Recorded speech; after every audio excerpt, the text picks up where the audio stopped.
people! Welcome to Peachy's Kitchen. My partner preparing his tobacco.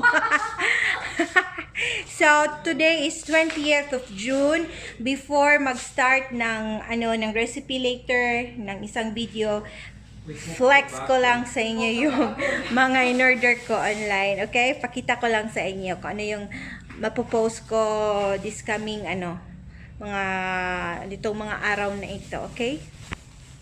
So ayan po, simula nung Monday, nagdatingan po yung mga order ko sa Lazada kasi hindi ko po sila nakikita sa sa supermarket, lalo na dito sa barangay namin So nag-order ako ng ito yung pang pad thai.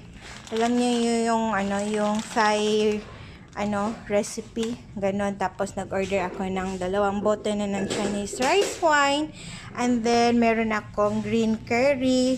Actually ito naka-pack, it's 500 grams. So ayan po. And then nag-order din ako ng red curry ba ito, masaman pala ito. Yan, yung parang pag niluto mo parang magiging kare-kare yung result. And then of course yung red curry para mas maanghang. And then yung dried rosemary.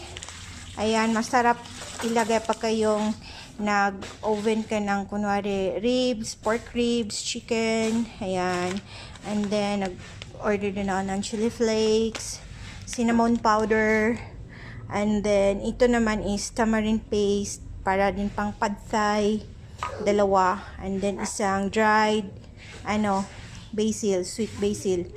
Ayan, so that's it. So yung darating pa, siguro mga next week darating yung pang sushi. Ayun, so yun lang po. Itong mga ingredients na ito na bili ko sila sa sa Lazada. Okay, so just in case these days mag-post ako, at least alam nyo kung saan nabibili. Okay? Ciao, ciao, lovely people. Teka, harapin ko kayo. So, yun po. Yun po yung mga ingredients natin. Okay? So,